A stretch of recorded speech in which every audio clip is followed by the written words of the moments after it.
What's going on, good people? Welcome back to the In the Pocket podcast. I am your host, SOU to the P, here with my brother, as always, Big Mike. How you living, bro? I'm fantastic, man. Weather cooled down about 20 degrees, so I feel good over here. Well, you finally getting a taste of what I've been dealing with well, for the last 2 years, man. 100%. So it has it motivated you in any way to rethink your location? No, That's no. discouraging. That's discouraging. That's not a prayer that was answered there. Anyway, man, I know it's been a minute, but some things have happened while we were away living life out here enjoying the summer fun. Um, at the top of the show, man, I just wanted to say, let's get into it. RIP, Mr. Jim Irsay, uh, owner of the Colts. Um, you know, I know that he had a past. We'll leave it at that. Okay, he had a past, and but Jim Irsay was probably one of my favorite owners in the league, man. Always kind of just said what he felt, laid it out there, and I respected him for that. There were a couple times I know over the years where I've sent you a text. I was like, "Yo, this boy, this man Jim Irsay, he ain't doing himself no favors when it comes to some of these contract negotiations." But you know what, man? Here in the aftermath of that, right? Hearing all of his former players and even some of the current players talk about the man, talk about the human being, talk about what he was to them and how well he treated them. They weren't just employees, right? Like they weren't assets, like they were actual people. And I would love to say that, like, I hope people remember Jim Irsay for all of his philanthropy. Like, as a Rams fan, one of the moments that it kind of remembers that stands out to me in recent memory would be the Super Bowl in 21, man. There was a whole Twitter campaign on, online, and Jim Irsay caught wind of it, and Jim Irsay sent like quite a few Rams fans to the Super Bowl. Out of like, got them tickets, got them flights and everything, and like he didn't have to do that. That's just a guy that was tapped in. Um, I don't know, man. Like Jim Irsay's always been kind of cool in my book, bro. I think I don't think the league is going to be the same without his personality there. No, absolutely. One of the most universally respected owners in the NFL, right? You made a great point earlier on his philanthropy, like big thing, man. He had a huge collection of like guitar, music things, antique things, and he was I think in the process of putting together like a free show to be able to take that around and let people around the world see it for free. He was on the Pat McAfee show towards the end of last year, and he was like, man, like it doesn't make sense for me to have all this stuff and just hoard it for me to look at. I can look at it whenever. So he was definitely trying to share stuff with the world. I mean, he donated, I want to say it was like a $1.5 million, so Indianapolis could have the first park downtown, that expanded park downtown. And I know, again, like as he took care of players, you never heard a player say anything negative about him. And another thing is he inspired other owners, like the Eagles ownership group, I'm like the Lurie family. Yep, Lurie family Donated $1 million to, after Jim Irsay passed away, donated $1 million to the Philadelphia Children's Hospital. And he gave a speech at Jim Irsay's funeral and talking about the impact that Jim had on them and challenged them to give. So again, man, definitely rip to the Irsay family, the Indianapolis Colts fan base, and the NFL as a whole, right? Lost a legend, a Hall of Famer. If not in the Hall of Fame, will be a surefire Hall of Famer with all he accomplished. 100%. And he had a very good succession plan in place already, which a lot of these ownership groups, something happens and they don't have the best one. So yeah, I'm curious to see how that's gonna work out, man. I mean, it's not like his for those of you who don't know, Jim Irsay's 3 daughters are going to be succeeding him, with one of his daughters taking on the leadership role, but all 3 of them will be heavily involved with the organization. But it's not like they're coming in off the street, right? Like, they've been around the organization. They've seen the behind the scenes of how things work. It's definitely, like I said, it's definitely going to be a different kind of flavor, right? Because no one is Jim Irsay. But I want to say that the franchise, it feels like it's going to be in good hands. Only time will tell, right? We'll see what happens with the production on the field and how people are treated going forward. But 65 years old, man, it's too young for him to be out of here already. Colts have already announced they're going to induct him into their Ring of Honor. during their season opener against Miami. So I imagine that's going to be an emotional moment for a lot of people. A lot of Colts, just alumni, alumni, vets, whatever you want to say, former players. I know you mentioned Pat McAfee. I know he was like really, really torn up about Jim Irsay passing away, man. And you could tell what he meant to so many people. I think it's incredible that that's the legacy that he's leaving is a bunch of grown men that are, sad about his past. And I think that speaks to who he was as a human. Yeah, absolutely. Again, that's an owner that if you got to pick, like I get to have a dinner, hang out with a couple owners, that he's going to be top 3 on pretty much everybody's list universally. I love to have fun. Obviously, was very philanthropic rather, and was getting the franchise turned around, right? Like they, the Colts have had a high standard, Peyton Manning, Andrew Luck, etc. You've never heard of them having these like negotiations that are like disrespectful to players, right? Like they take care of their players. He continually threw resources to make sure that they could try to have a quarterback post. Andrew Luck, they hadn't necessarily hit yet. We'll see what Anthony Richardson does, but no GM, no vice president of operations could say he didn't give them the resources they need, because that was something he absolutely was serious about. And I know Carly Irsay Gordon, which is his daughter, Carly Irsay Gordon is her name. She's one of the daughters. She's been in. She worked for the NFL. She worked for the Colts for a long time. So preparing her to be the principal owner, she's going to take it over. And I know Twitter was making fun of her for having like headsets to listen to what was happening, but that just shows. I mean, realistically, if all of us as fans had the opportunity to put on a headset and listen into what our teams are doing, what plays are calling, what their thinking is, we would all take that opportunity. So she was doing that to learn more, and that says a lot about her passion, I think. And I think they'll be in a good. Obviously, even though those are the daughters, a new ownership group is going to bring some changes about. And I think they'll have some positive changes with her there. And I know they absolutely will continue Jim Irsay's legacy. So definitely, shout out to that fan base and shout out to that family. For sure, man. In other news, right, want to bid happy trails to a couple vets in the league that have been around for a while. CJ Mosley hanging it up after 11 years, man. After stints with the Ravens and the Jets, he says, "Hey, I'm not ready to run it back one more time." What are your thoughts, man, about CJ Mosley? It's a guy that I thought was just like, he's been potent no matter how long he's been in the league, right? Like he just, ageless isn't the word, but he's been effective. Like you felt his presence regardless of how old he's gotten. What are your thoughts on CJ Mosley? Yeah, was a consummate like Raven. If you think about like a Raven or Stiller type of linebacker, he was absolutely that. The Jets brought that over with him, and then unfortunately with the Jets, he had that neck injury. I think he was limited to 4 games last year and wasn't able to bounce back the way he anticipated bouncing back. So he's made some good money in his career. He picked health over more money and trying to come back from that with football. But his impact was definitely felt, right? He was a leader at that linebacker position. Absolute thumper. He was a phenomenal run stopper. When healthy, always a top 10 inside linebacker as far as defending the run goes. Very athletic, very heady guy, and demonstrated a bunch of leadership skills. So again, it definitely sucks when players retire, like Derek Carr as an example, CJ Mosley as an example, based on an injury they weren't able to recover from. But his impact was definitely felt. Running backs were talking about going up against him, what that was like. His, fellow teammates talking about how he lined the defense up and how he attacked the offense. So again, man, I hope that he recovers fully and enjoys his life with his family. I mean, he's made enough money in these 11 years he's been in the league to be able to enjoy his life, and definitely excited to see what's next for him.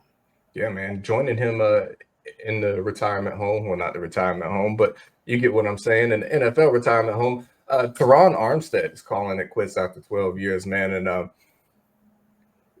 if I'm a Miami Dolphins fan, I'm a little bit worried. Like a shaky situation just got a lot shakier.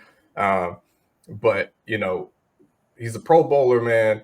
Has been a stalwart in this league for a long time. Definitely has earned the right to hang up the cleats.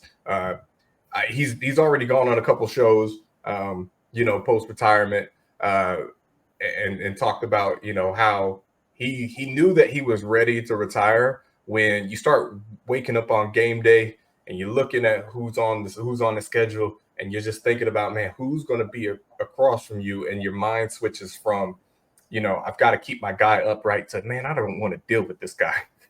Right, yeah, and he's somebody, and I don't know if you've seen it too. I'm sure you have, but on some of these interviews, he's been saying like he wasn't even really able to fully walk again until maybe the day before a game day, like the recovery. He's had he's had several injuries throughout his career, but he's been a all Pro Bowl type player. And you did touch on it, man. Like the Dolphins' offensive line going into the season and going into the draft was absolutely their weakness, and losing their best piece, potentially their best piece, is going to put them at a disadvantageous situation most likely. Again, they run that zone blocking scheme, so it allows athletic tackles and stuff, which he was one of the most athletic tackles in the league. It allows them to thrive, and they've drafted over the last few years some guys that they think can fit that mold.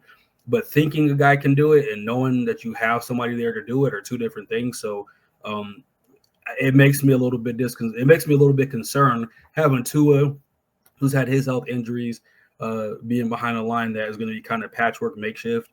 So hopefully, Mike McDaniels can figure something out for them. But absolutely is wishing Teron Armstead a happy retirement. And that's somebody I could absolutely see in a booth somewhere talking about football somewhere, man. His knowledge of the game, how he's been on some of these shows. So again, man, you hate to see these players robbed of their career due to injury, but you also like to see them make the decision to walk away rather than playing and not being able to walk away because they played too long rather than retiring too soon. So yeah, man. I mean, selfishly, one of my favorite moments with him is on this what do you want to call it? Let's call it retirement tours. He's been doing all these shows and podcasts and stuff like that. He mentioned a couple players that he's excited to never have to face again. And at the top of his list, where he said number one, he said, who is it? He said that young buck, the rookie over there from the Rams, Jared Verse. He said the bull rush is different. He's like, I'm glad I don't ever have to see that man again.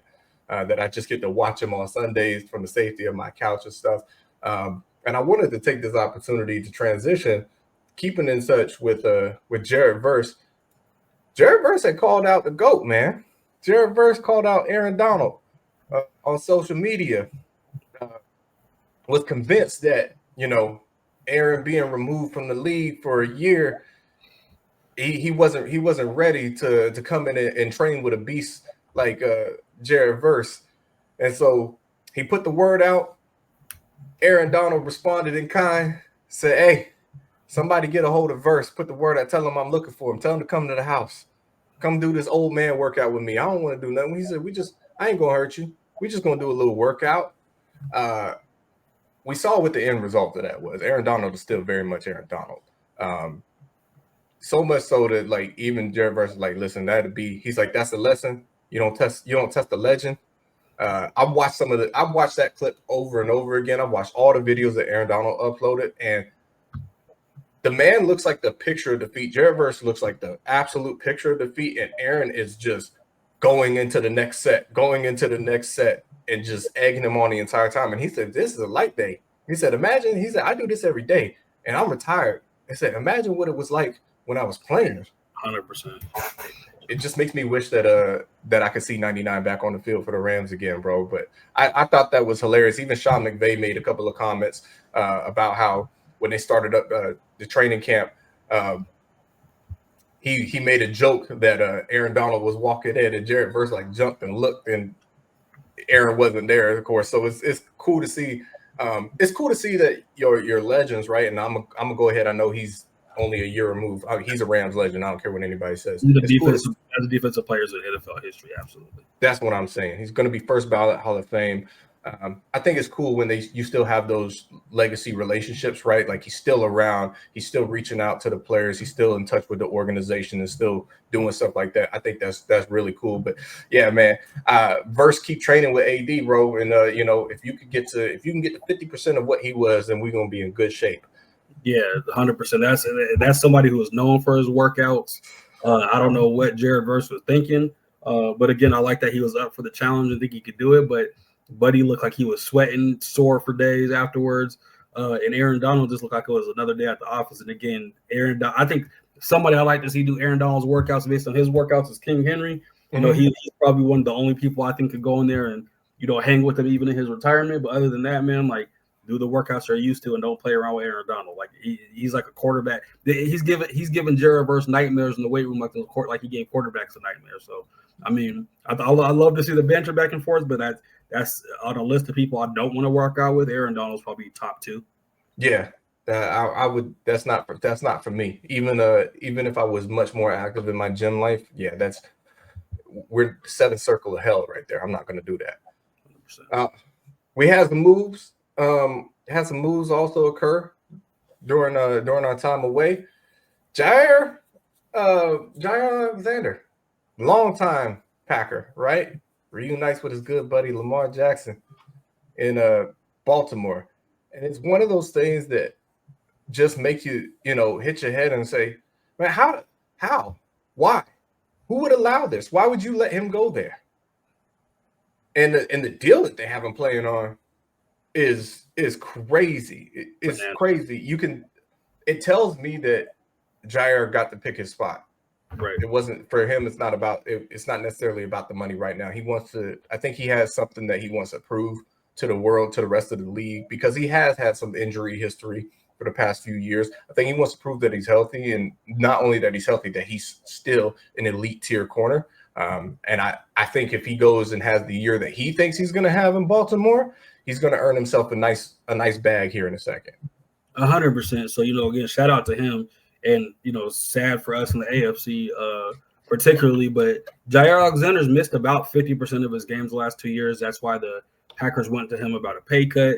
He told him, like, hey, the $17 million I'm making is a pay cut compared to the top paid corners. So they cut him. He still got his bag. He went and signed with the Ravens for $4 million with up to $6 million, and then another additional $2 million to bring it a total of $6 million with incentives. And that's going to get I mean, the Broncos, I think, have a phenomenal secondary, probably arguably one of the top defenses. But then you look at the Ravens secondary, you already know what their defensive linebacker room looks like. But you got Marlon Humphrey, he's coming off a Pro Bowl year. You add Jair Alexander to that room. You add I'm forgetting their young draft pick they had a year ago. Well, you had Kyle. Was it Kyle? Their safety, obviously, one of the safeties in the NFL. And then they drafted in 24 draft. And give me a second. I can't believe I can't. It's this track. Malachi Starks. Malachi Starks was this year. Yeah, Malachi Starks was this year. Let me look real quick, bro. I can't believe I had it.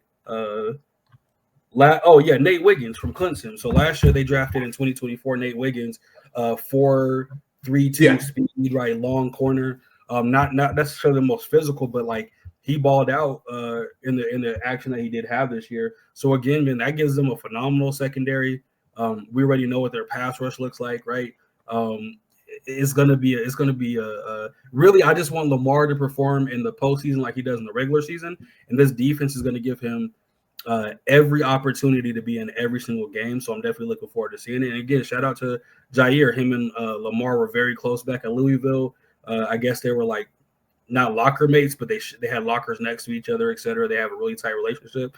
Lamar called out and said, "Hey man, we need to go get Jair." Jair had significantly more money offered from other teams, is what the reporting was, and said, "Hey, no, I'm gonna go play with the Ravens."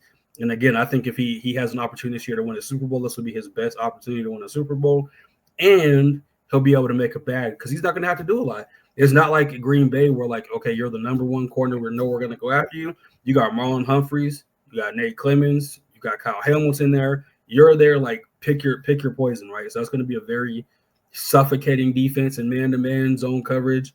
Zone blitzes are going to be able to run with Kyle Hamilton, et cetera, man. So that's a team that if you're in the NFC North, I'm sorry, that's going to be a tough defense to play against. They're known for defense.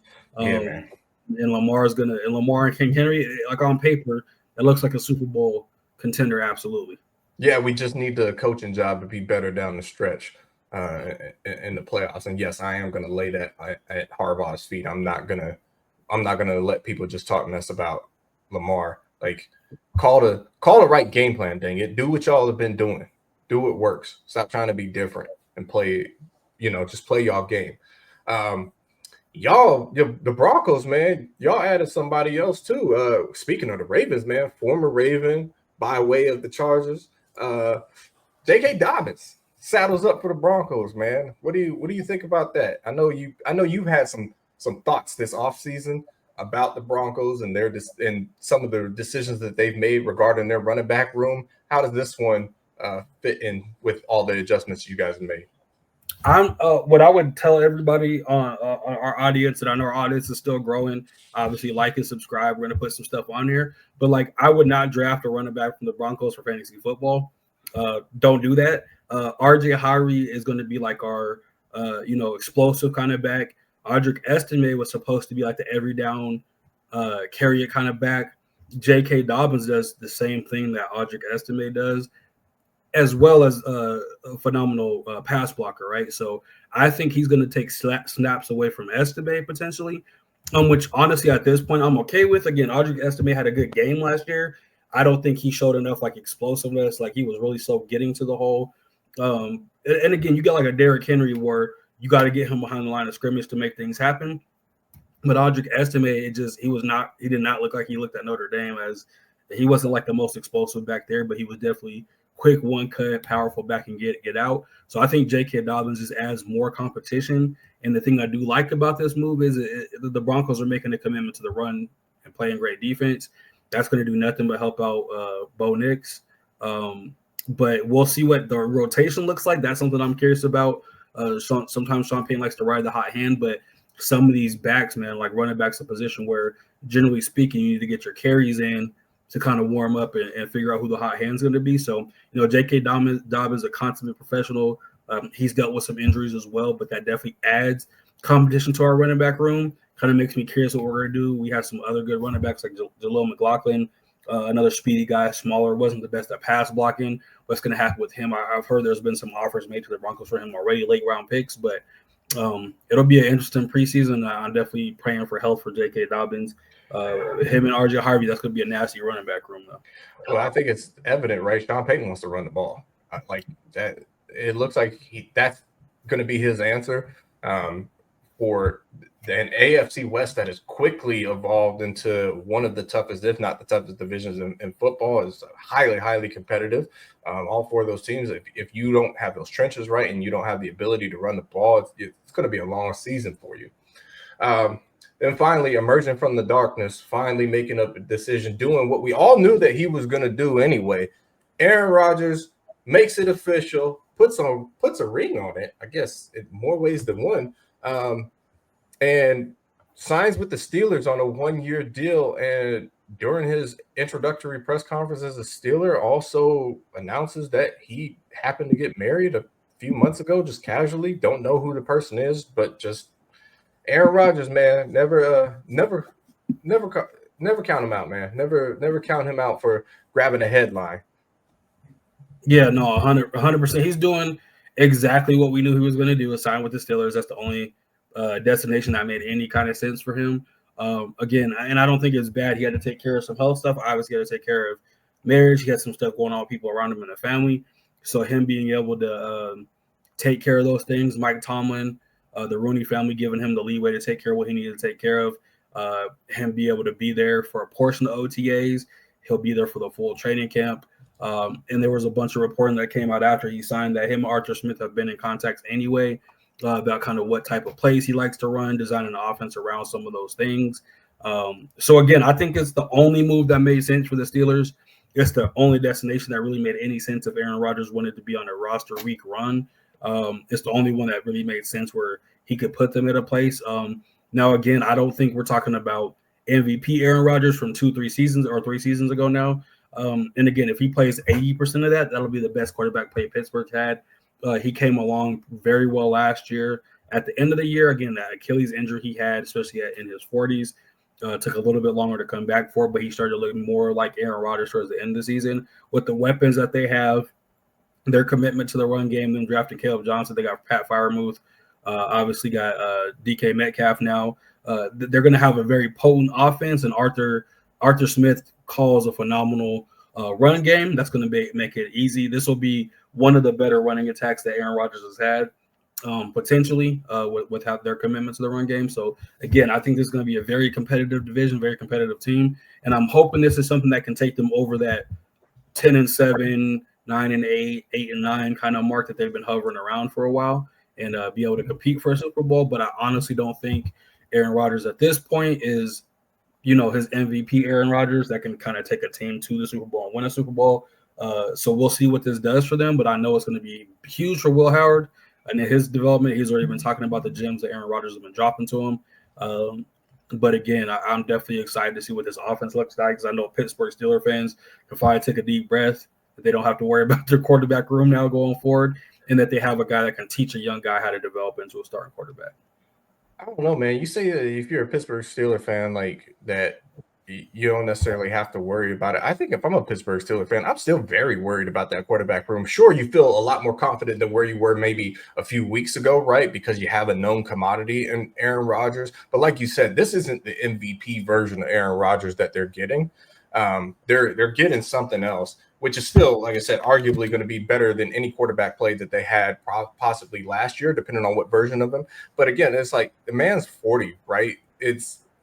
Can you keep him upright? Can you keep him healthy? And if he happens to go down, if something happens where, he has an issue during the season where he needs to go take off and address some stuff, like, who are you putting in there? Do you feel comfortable with Mason Rudolph? I don't. Will Howard, do you feel comfortable with him? I mean, probably a lot more than I feel with Mason Rudolph, just because I don't know what I'm going to get with him. So there's always the potential for something good to happen there.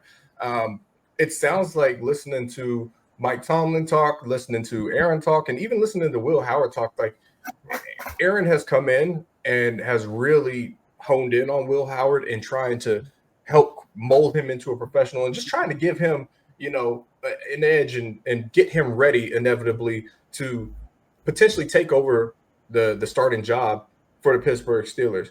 Now, that's not me saying that I think that Will Howard is going to be the future of the Pittsburgh Steelers. I'm just saying, as it's constructed right now, that's where it feels like they're leaning. And I think if he comes out and he has a strong preseason, God forbid something happens to Aaron Rodgers during the middle of the season, he goes down, I think Will Howard is the person that we will see over Mason Rudolph. They want to see what they have in him. And if he comes on and he gives any kind of level of play, probably looking at the future in Pittsburgh for at least another 2 to 3 years, because we know Mike Tomlin, I'm not going to keep throwing it on Mike Tomlin. We know the Pittsburgh Steelers organization, they don't really like to play musical chairs with their quarterback. They want to get their guy in there, and they'll give him time, which is something that a lot of these organizations don't do. But a lot of times too, I think you could also argue that maybe they hold on to a person or too long before they should. Hey, we need to look forward to the next thing.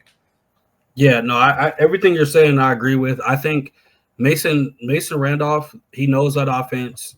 He's somebody that they would feel comfortable can come in and do a spot start and get you through some games. Saying all that to say, though, again, Aaron Rodgers, their plan is for him to be healthy, and if for some reason they are able to get, if they're actually able to get Will Howard in the game, and again, I think he has the tools. 6'5", he's like 235, 240 pounds, something like that. Has a solid arm. He balled out this year as well. If you have the opportunity to develop him into something, that's great. And if you find out in practice, you find out he's not picking up things. Again, Aaron Rodgers is only on a 1-year deal. He's doing this year-by-year thing. If for some reason it doesn't pan out, they have 2 first-round draft picks in next year's draft that they would probably be able to move up to get one of those quarterbacks. It's supposed to be a relatively quarterback-rich draft, right? And again, you never know until these guys play, but it's closer to 2024's draft with like Caleb Williams, Bo Nix, Jaden Daniels, etc. Right, and McCarthy. It's supposed to be closer to a draft like that than it was this past draft. So, I think the Steelers definitely did a good job of hedging their bet. Having a young guy in there to develop, having somebody that they know knows the offense. If something does happen with Aaron Rodgers or the young guy's not ready, and Mason Randolph, and then obviously their goal was to get Aaron Rodgers in there. He wasn't their first quarterback choice. They were trying to get your quarterback from the Rams, is what all the reporting was. Yeah. And he went back to the Rams on a discount. But again, Aaron Rodgers at this point, he's going to win you some games. He's going to teach some guys some things, and hopefully he'll get them in a position to compete, because Mike Tomlin is a phenomenal coach. He's a top 10 coach in the NFL. He likes to challenge the coaching. And Aaron Rodgers said that was like the big selling point for him going to Pittsburgh anyway. So I got a question for you. Is this the last chance, I want to say, for Aaron Rodgers, that let's say he wants to continue his career beyond this year, right? Say he wants to play another year, 2 years. If he gets in there and he lays an egg, is this his last opportunity? Or is his brand so strong that somebody else would take a flyer on him? Yeah, no, I do think that, I mean, realistically, I get the argument both ways. I would say no. I don't believe he's going to bomb. I don't, something that Aaron Rodgers doesn't do is throw interceptions, right? He doesn't really throw. He's never really thrown a lot of interceptions. So that skill in itself, being able to keep the ball on your team, is a thing that some of these teams don't have currently. That if the guy doesn't pan out, that throws a bunch of interceptions, Aaron Rodgers would improve their play just by not turning the ball over, right?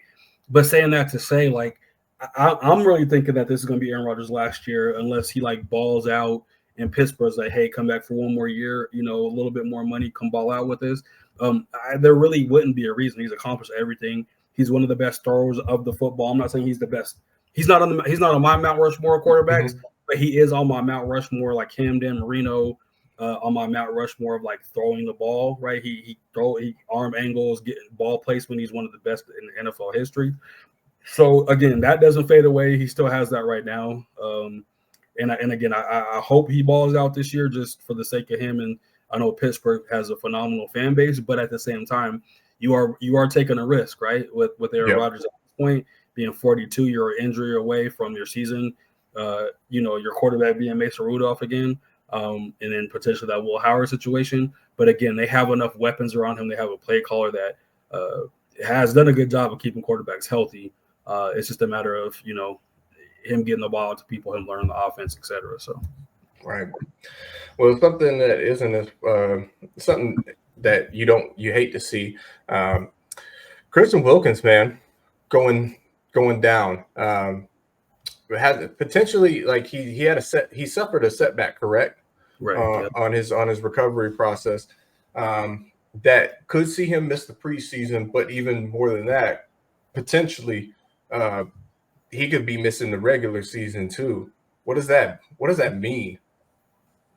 Yeah, I was honestly confused as to why the Raiders were adding some of these D tackles they were adding. You got Christian Wilkins, you got Mason Crosby, etc. And I was like, I don't understand why they're adding it, but obviously they knew about the setback internally, and they kind of tried to bolster that a little bit. Again, those guys aren't going to be Christian Wilkins, but when he's playing, that's one of the best run defenders in the NFL, unquestionably at the D tackle position, and he definitely gets a good push, allows Mason Crosby to Max Crosby.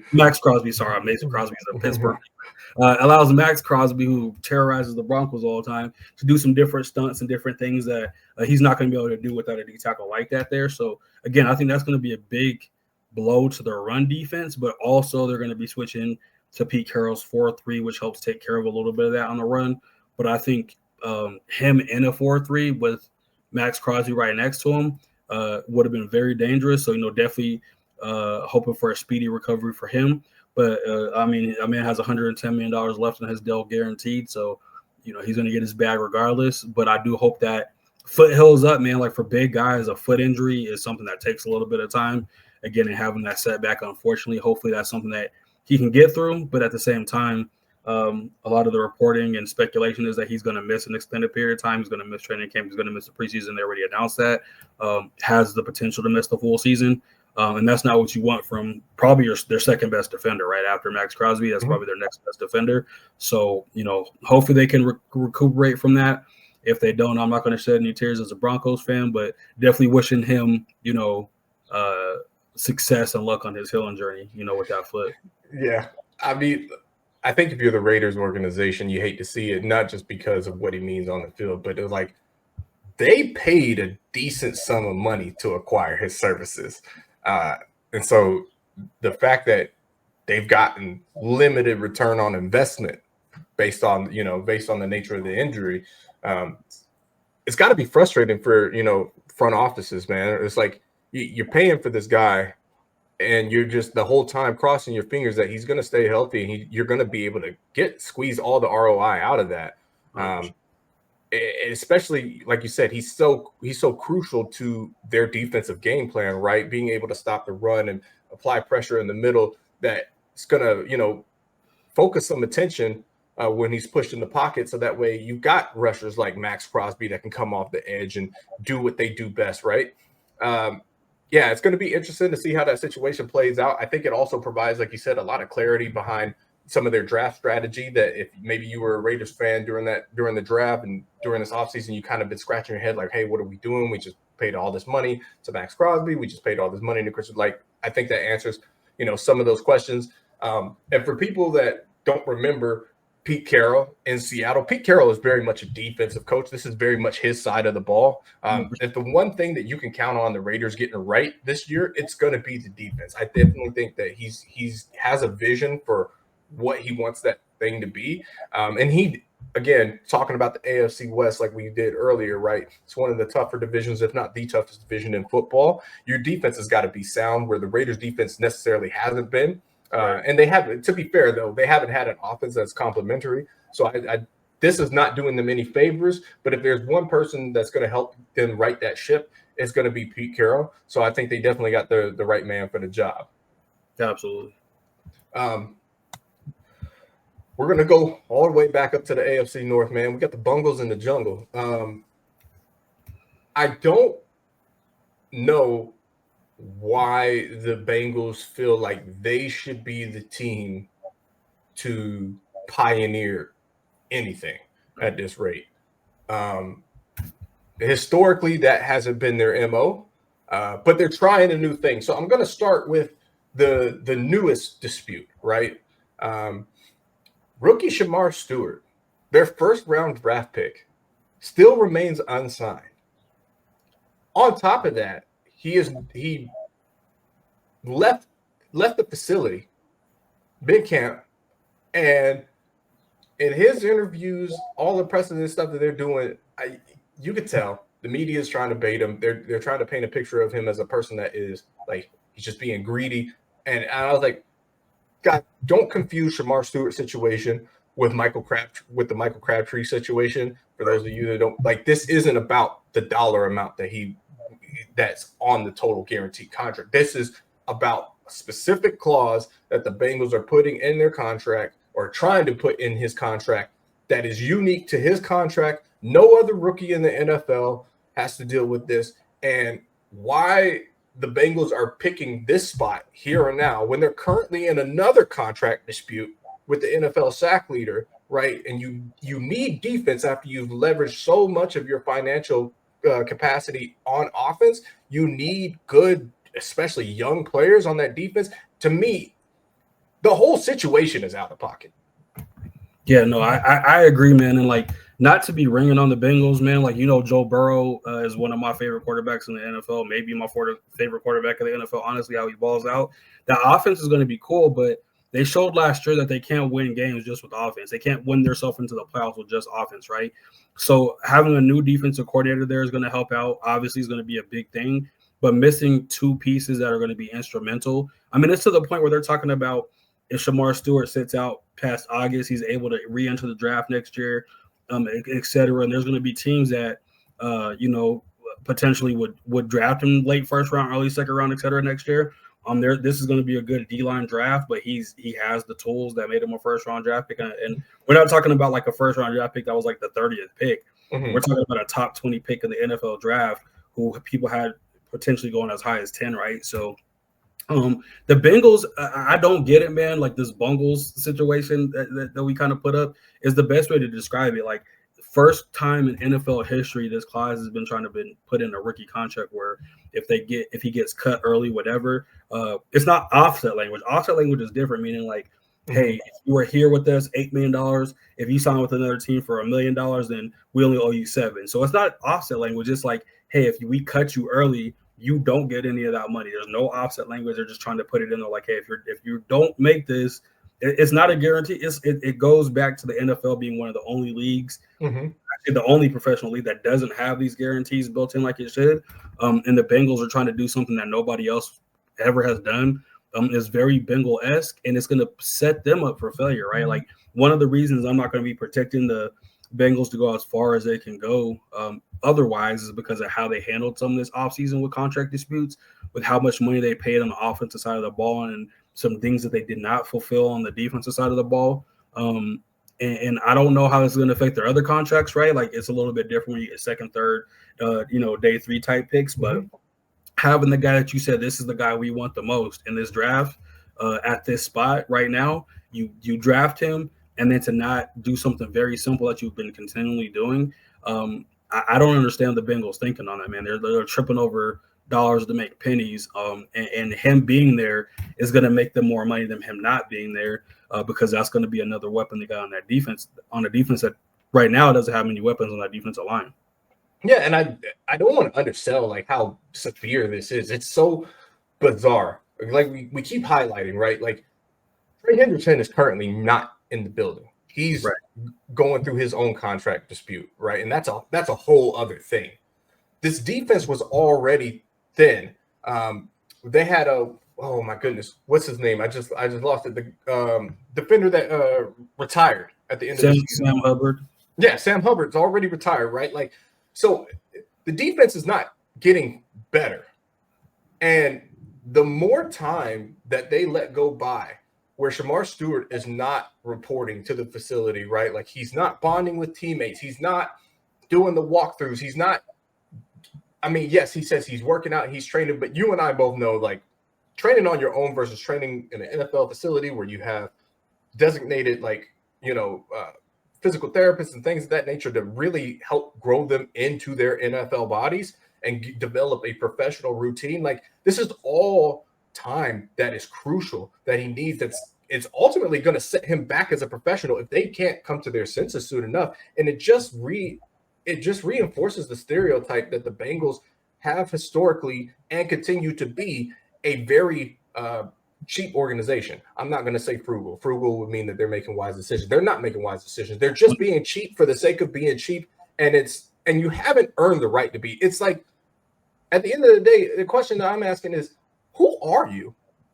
Like, who are you as an organization? What is your track record of winning and historical championships where you're this caliber of team, that you're the team that is going to set the precedent for the rest of the 31 teams in the NFL? You're going to be the team to do it. Again, I said it at the top of this, man. Like, the Bengals have no business trying to pioneer anything at this point, especially when it comes to contracts and things of that nature. Like, focus on winning.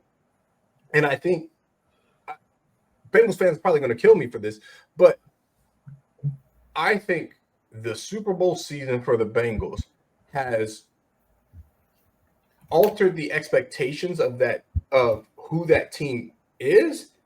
And I think the further removed we get from that game, the more we see them regress to the mean, right? Where the Bengals continue to be who they've always been, which is a dysfunctional organization from the top down that has talent, right? Andy Dalton was a great quarterback in college. He had them contending in the playoffs every single year, not like they were winning anything, but they were doing that. They've had AJ Green that they had historically. Like, we've seen this before from the Bengals. They've had Ocho Cinco, they've had Carson Palmer. We've seen the good quarterback and wide receiver combos. It's never really been complemented by a defense. And like I said, they're always like that team that either they're just hanging around where they're on the cusp of being competitive, or they're, finishing next to the Browns. And I think the way that the AFC North is structured now, where you have the Steelers, who have some questions about who's under center, but defensively every single year they're super, super solid. You have Baltimore that's kind of hitting on all cylinders on both sides of the ball, and we talked about at the top of the show, continues to add weapons to the defense, which has always been their strong suit, with one of arguably, I'm going to say, top 5 quarterback in the league in Lamar Jackson. 100%. And then you have the Browns, who, God forbid that they figured out the quarterback situation this year, that between the current roster, what they have in that quarterback room, between what's my guy's name from that they drafted from Oregon, Dylan Gabriel, between Shador Sanders, between Joe Flacco, between Kenny Pickett, between those four individuals, if one of them hits, like their offensive line is healthy, their defense, they've got animals all over the place on that defense. They added Mason Graham, who I said has been coming. I heard has been coming along well. Like he's going to be a problem, right? Like you're about to understand why Myles Garrett got all the money that he just got, especially when you have Mason Graham there pushing the pile in the middle. Like it doesn't make sense time and place. This organization choosing to do this in this spot when their division is getting hyper competitive and you're only competing on one side of the ball. You have to be able to contain these offenses within your own division. And on top of that, you have to be able to compete outside of your division, right? Like Joe Burrow can only do so much. And we have some questions about Joe Burrow. I love Joe Burrow too. I think he's a heck of a quarterback, but his inability to stay healthy is starting to become a problem. This is year 5 that we're getting ready to walk into. So again, the Bengals, what are you doing? Yeah, man, I don't love it. Like, and I was just looking to make sure I wasn't tripping, but like, you know, the Bengals owner is one of the top 300 wealthiest people in the country, right? So this guy's still on the Forbes list, has a $4.5 billion net worth allegedly, right? And that's not including like if he sold the team, which he probably should do at this point. But like they have the money and he's like penny pinching. But this is something that was kind of funny looking up. He has a philanthropic score of 1 out of 10, meaning he's donated like some of the least amount of money of people on that list. Which kind of shows his penny pinching thing, man. Like, and again, you can't tell people what to do with their money, but at the same time, man, like the thing that's making you your money, you're not investing in properly. And in my opinion, this is not like saying T. Higgins ain't a valuable receiver, because T. Higgins on most NFL rosters is a number one receiver, right? But I think it would have been wiser for them to save some money on that T. Higgins contract. They drafted Eric Alamayor last year in 24, who came on pretty strong at the year. You still got Jamar Chase, right? It's easier to add, saying all that to say, it's easier to add another receiver on offense than it is to add an elite defensive end or defensive tackle, right? So for them to, I think it would have been, if you're like, hey, money's the thing, the choice they should have made is like trade T. Higgins, get some draft picks, draft another receiver, which they'd still draft a receiver this year, and then being able to pay these picks, pay Trey Hendrickson and pay Shamar Stewart as an example. That would have been a much better strategy. And you look at the last 2 Super Bowl winners, right? You look at the Chiefs, you look at the Eagles, right? That's the last 2 Super Bowl winners. The Eagles absolutely dominated their offense was balling, right? With Saquon was absolutely balling, Jalen Hurts was doing his thing, but their defense is the thing that allowed them to dominate that Super Bowl, right? You look at the Chiefs a couple years ago when they won that last Super Bowl. Patrick Mahomes has been doing his thing, but he didn't have the best year that year, right? Defense absolutely put them in the situation to win that Super Bowl as well, right? So we're getting back to it. I think historically, when the teams that have better defenses, and your offense could be average and you can win a Super Bowl if you have a great defense, but your offense can't be elite and your defense be near the bottom and you win a Super Bowl. We've never seen that in NFL history, right? I don't think we've seen that really in any sport. Like you have to be able to defend, right? You got to be able to do that in order for you to make a run. And like, again, I think it would have been wiser if they're pinching pennies like we're talking about, to let T. Higgins go do his thing. He was going to get it back regardless of where he went. He probably would have made more money leaving, actually. Trade him, get some picks back, maybe a defensive player back, whatever. Use that money to sign Trey Hendricks, Shamar Stewart, and you're in a better position going forward than like having a top 2, top 3 offense, and your defense is going to be bottom 2 with the players you have, right? So that saying is not the X's and the O's, the Jimmies and the Joes. The X's and the O's make a huge difference. But the reality is they had a great defensive coordinator last year. He's the one that helped them get to the Super Bowl before. They just didn't have the bodies in place to execute the defense, right? And like they have less bodies now than they had at the beginning of the offseason, right? So we'll see what happens, Ben. Hopefully they get that figured out. Actually, shout out to Shamar Stewart. Hope he gets his bag the way he needs to. Trey Hendrickson, sacks the last 2 years. So hopefully they get it figured out, but they haven't given me any kind of faith to think that they will. Yeah, I mean, I know it seems like we're just like piling on them, but like this is an egregious situation here that we're looking at. I think it's telling when an organization, when the biggest thing that you can point to is hey, they finally got an indoor practice facility. Like, they recently got an indoor practice facility. Guys, it's 2025. It is an NFL franchise worth. This is an NFL franchise worth billions of dollars. I think if I'm a player on the Bengals right now, especially if I'm a defensive player, even if I'm not on the Bengals, right? If I'm, potential free agent, things of that nature, incoming player, like, I'm looking at the Bengals as an organization I don't know if I want to deal with, because it does not seem like they operate in good faith, right? Trey Hendrickson, we're going to talk about him now. Trey Hendrickson played on a one-year deal last year, right? With the understanding that, hey, after the season, right, we'll evaluate your performance and we'll compensate you accordingly. Now, he did everything that they asked him to do and more. Right. And now he shows back up to the table saying, all right, let's talk dollars. And they're like, I don't know what you're talking about. Like, I don't like the way that they're playing dumb, where, they're basically, they're hitting you and then they're hiding their hands. It just, like I said, it doesn't speak well of the organization. And if I'm a player in this league, I'm leery of this organization, who, by the way, has historically had some issues when it comes to these contract negotiations, right? That we talk about them being cheap and stuff. I don't think people remember Carson Palmer's exit. Carson Palmer wanted to be free from this organization, so much so that he actually retired, went and did TV, because they would not let him out and they would not trade him. So he had to retire, wait, and then Arizona comes along and gets him. Like, what are we doing?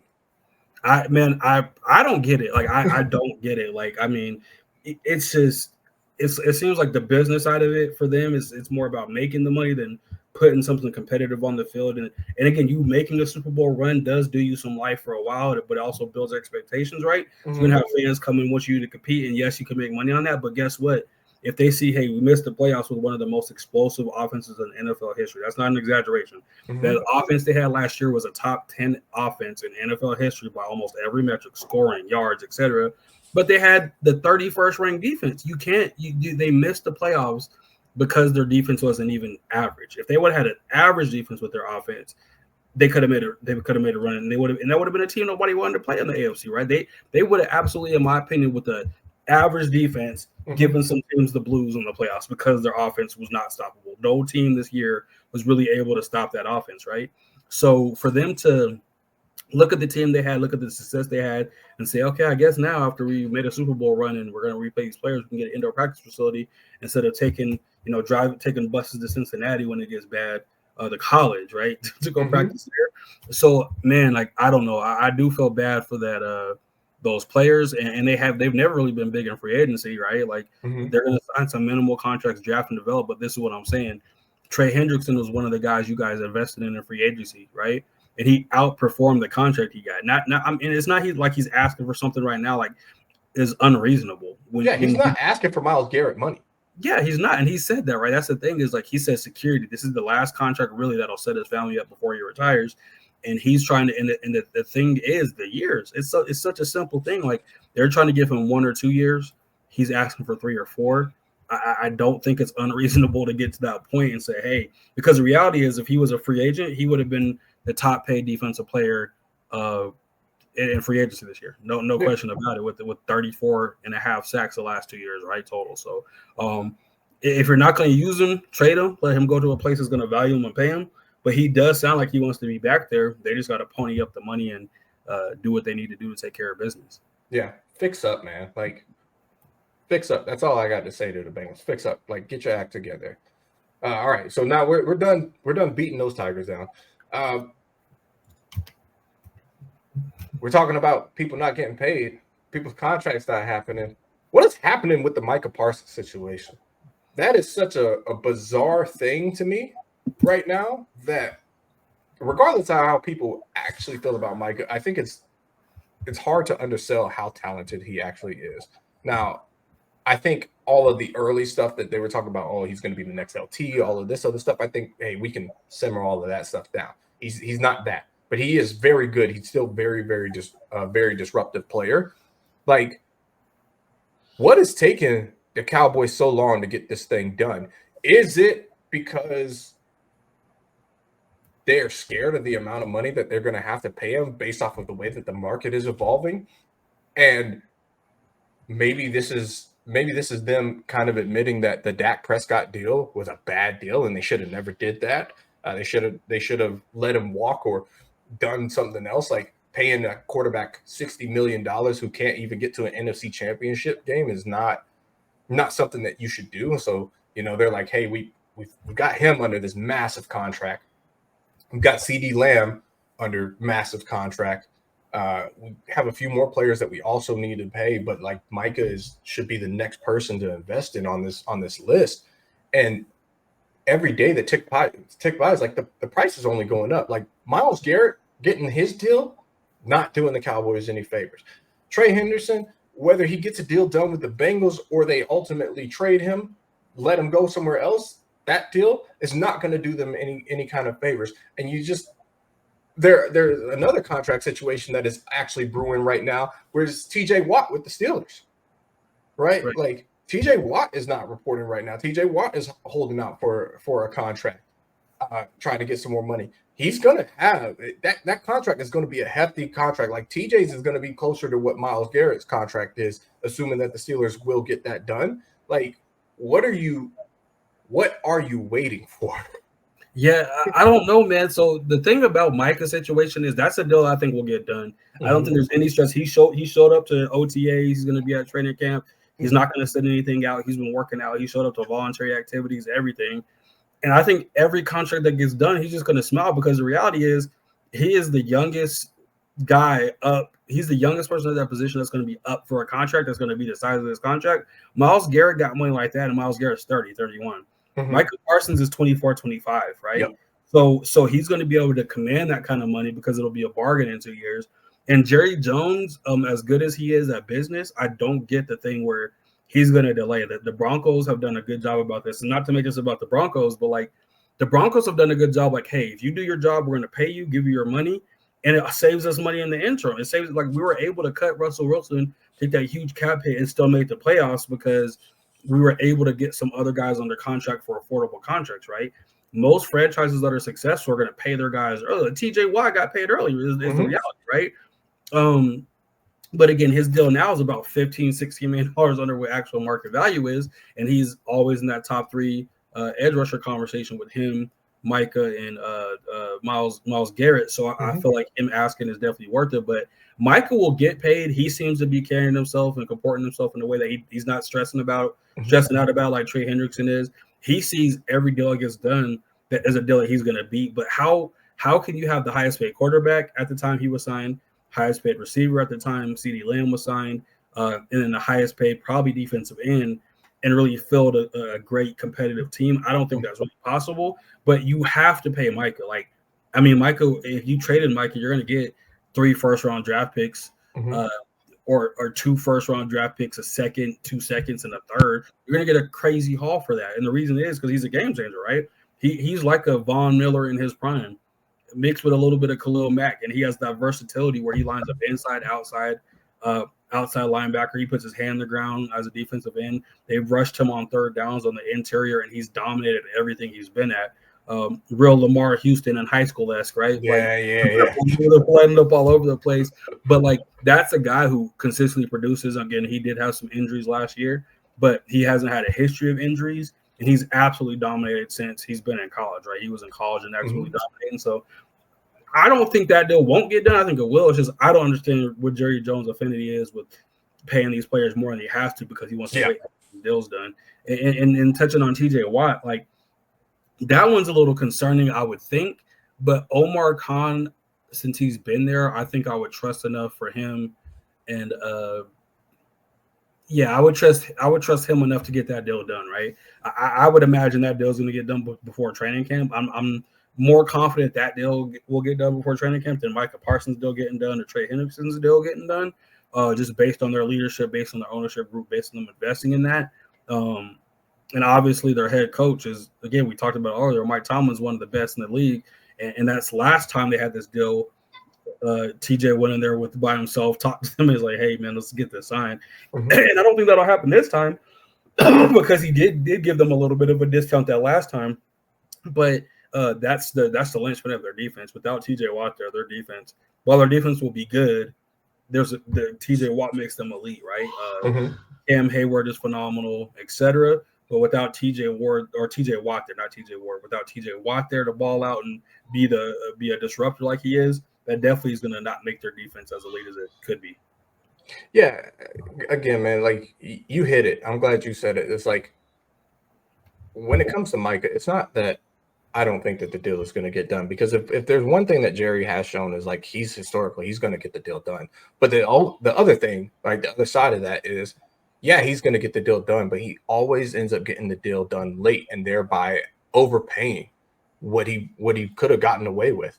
Right. And you know, that's a good analogy that you had, a good comparison that you made to the Broncos, who seem to be getting their stuff done a little bit early to, you know, building some insulation for future years, where Cowboys always seem to be a year late. They always seem to be a year behind. Like whatever the positional value is that's getting ready to explode, like they're always the people playing catch up. And don't get me wrong, nobody really wants to be the team that sets the new bar, right? Like you don't want to be the team that sets the new bar financially for any kind of given position.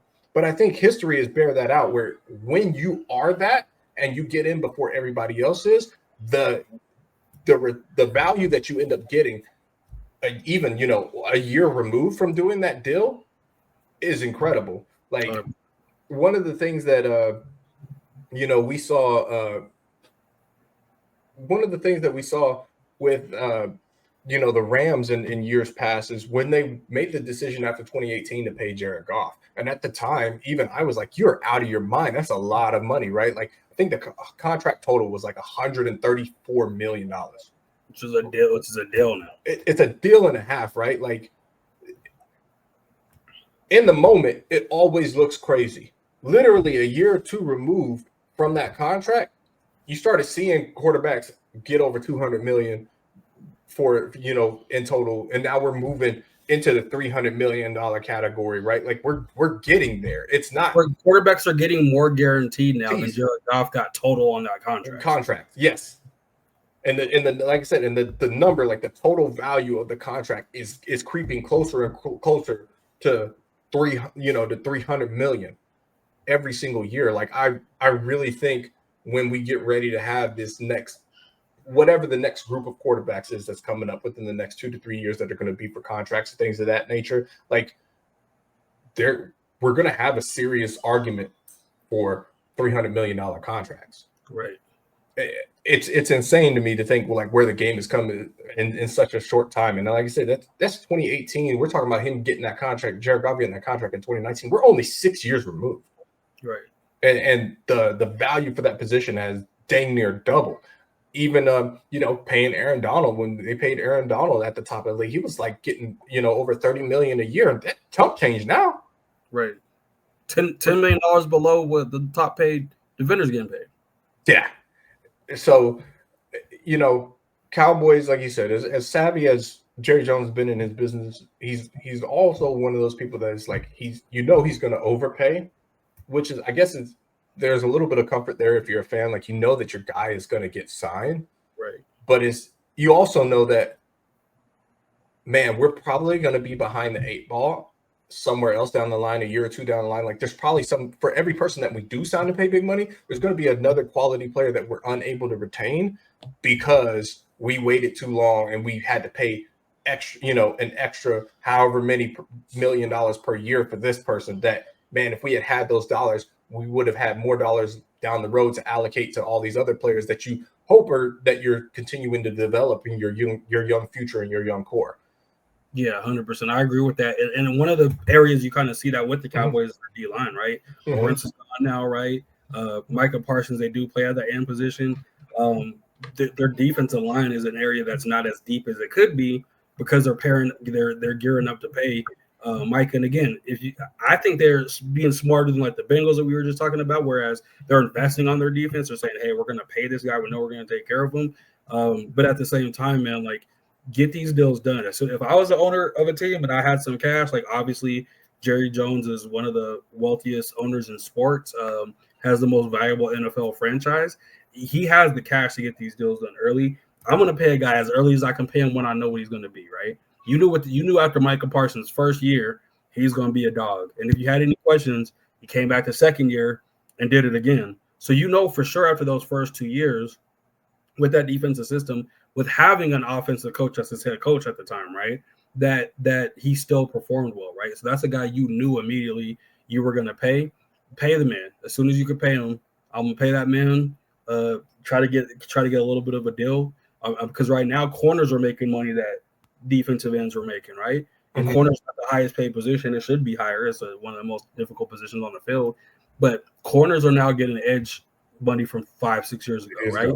And now edges are getting quarterback money from 5-6 years ago, right? Yeah. It's only going to go up. So like pay the man as soon as you can. That's going to be your stall. Like that's really the face of that franchise. Like you could argue, it's Dak, and I think you'd have a sound argument. But Micah is really the face of that franchise. He's introduced last on defense, right? So again, pay the guy. He's young. He's going to be around at least another 7 to 10 years, I would imagine, and probably dominate at a high level, have a chance to get over that 100 career sacks. So pay that guy early. I don't get what they're doing, but he likes attention, I guess. So yeah, I guess so. Well, look, man, I think that about does it for this episode, bro. We're getting closer and closer to that day. 73 days. Oh boy, I can't wait. I'm excited. It's going to be a fun season. Next episode, we're going to do the way too early divisional and conference predictions for you guys. So make sure that you stay tuned. Also want to say that we understand that we've been on a hiatus. Okay, allow us as we continue to get into this rhythm and stuff. But we do appreciate each and every one of you coming back, checking. I've gotten several phone calls. I've gotten a couple of texts on, hey man, when y'all dropping the show. So I appreciate the love. Make sure you tell a friend to tell a friend to tell a friend about the show. You can find us on Twitter now at ITP Football on Twitter or X, right? Whatever y'all want to call it. Feel free to hit up my brother Mike at MWills21. You can hit me up at AC to GDB. Let us know your thoughts on the show. Recommend it to your friends. Recommend it to your families. Be sure to like and subscribe. In the Pocket drops every single Monday. We'll get there every single Monday, so don't get caught outside the pocket, man. Go ahead and hit that subscribe button. Go ahead and ring the alarm bell so that way you can be updated when we upload new content for you guys each and every week. And as we get closer and closer to the season, you're not going to want to miss out what we have in store for you guys. So we appreciate each and every one of y'all. Y'all stay blessed. We'll see you on the next show. Deuces.